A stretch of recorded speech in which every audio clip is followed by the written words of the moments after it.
Les vraies voix Sud Radio. Et trois contre l'actu Félix, qui sont loi, immigration et projectiles. Députés et sénateurs ont trouvé un accord sur le projet de loi immigration en commission mixte paritaire. Le ministre de l'Intérieur s'en félicite, tout comme LR et le RN. La gauche, elle, crie au déshonneur, malaise aussi dans une partie de la majorité. Et puis une cour d'école visée par des projectiles à Marseille. Des œufs, des boîtes de conserve, des excréments, des appareils électroniques jetés par des riverains. Mécontents du bruit, les enfants passent désormais leur récré réfugiés sous le préau jusqu'à nouvel ordre par sécurité. Dingue, les vraies voix Sud Radio.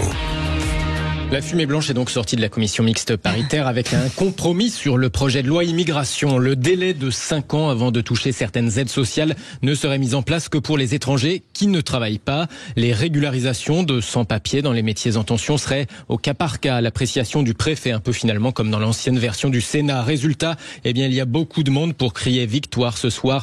Marine Le Pen annonce qu'elle votera ce texte dans lequel elle voit une victoire idéologique pour son parti, le RN. Sur le concept de priorité nationale, il y a incontestablement, encore une fois, une victoire de nos idées.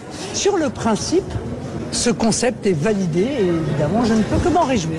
Alors, comme en écho du côté d'LR, c'est notre texte qui est sorti de cette commission, réagit Éric Ciotti. C'est notre texte, ce que nous avons posé, notamment en matière de prestations sociales différenciées, va mettre un terme à l'appel d'air migratoire qui faisait de notre pays le modèle social le plus généreux d'Europe et qui faisait donc de la France la destination privilégiée pour les migrants. Au contraire, le président des députés PS, Boris Vallaud, parle de grands moments de déshonneur. Selon lui, je cite, « Au crépuscule de sa vie, Jean-Marie Le Pen a gagné ». Réaction similaire du communiste André Chassaigne dans l'hémicycle. Vous êtes sur le point de commettre l'irréparable. Depuis plusieurs jours, les pires tractations politiciennes ont lieu dans le huis clos de Matignon et de l'Élysée, au mépris de la séparation des pouvoirs. Vous instrumentalisez la CMP pour contourner le Parlement et conclure coûte que coûte avec la droite LR alignée sur les positions du Rassemblement national. De son côté, Gérald Darmanin se félicite en évoquant des mesures qui protègent les Français. Le ministre de l'Intérieur sur la défensive, forcément face aux critiques de la gauche. Ça vous faisait moins de peine la semaine dernière quand le Rassemblement national se levait pour vous applaudir. Vous mentez, parce que dans le texte de la CMP, il y a bien la régularisation des travailleurs des métiers en tension. Vous mentez, parce qu'il y a bien la fin des mineurs dans les centres de rétention. Et il y a des distinctions entre ceux qui travaillent et ceux qui ne travaillent pas. Mais cette distinction a déjà été faite en 1988 par Michel Rocard pour le RMI.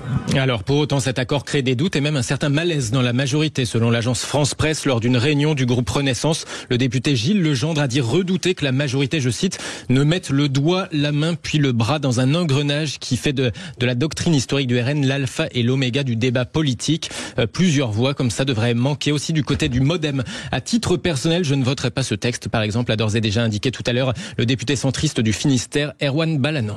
Troisième mot, projectile, avec les scènes ubuesques dans une école du 15e arrondissement de Marseille. Des excréments, des légumes, même des consoles de jeux jetées sur des enfants, des habitants des immeubles voisins de cette école de Marseille jettent toutes sortes de projectiles. Une drôle de manière de protester contre le bruit.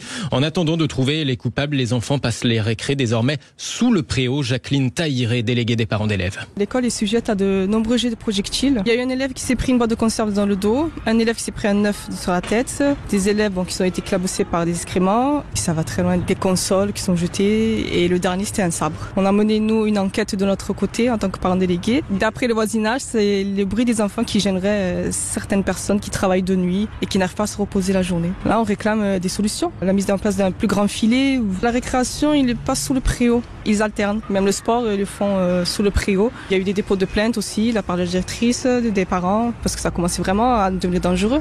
Jacqueline Taïr, déléguée des parents d'élèves de cette école du 15e arrondissement de Marseille, au micro Sud Radio de Lionel Maillet. Incroyable. Non, mais chacun fait rêvons. Mais non, les gens veulent dormir. La nuit, ils travaillent. Non, mais Philippe, sérieusement, vous êtes.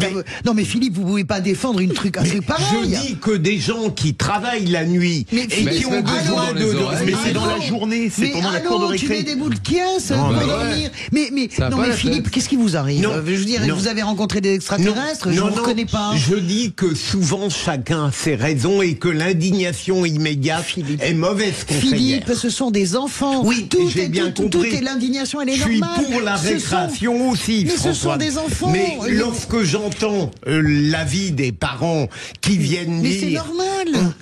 Mais écoutez, Philippe, vos enfants auraient été dans une école. Non mais sérieusement, qu'est-ce qui vous arrive? Vos enfants auraient été dans une école. Il y a un type irascible qui est veilleur de nuit. Pas un type. Mais ou une nana irascible qui est veilleur de nuit. Qui jette des sabres. Et qui jette des sabres sur votre fille que vous adorez. Mais vous auriez tenu ce genre de discours? Je n'aurais pas été favorable. mais je veux... Vous avez la condamnation expéditive. Mais c'est normal, c'est des enfants. Donc on ne discute pas. C'est des enfants. Ah pardon. Allez les amis, merci beaucoup Félix, Mathieu.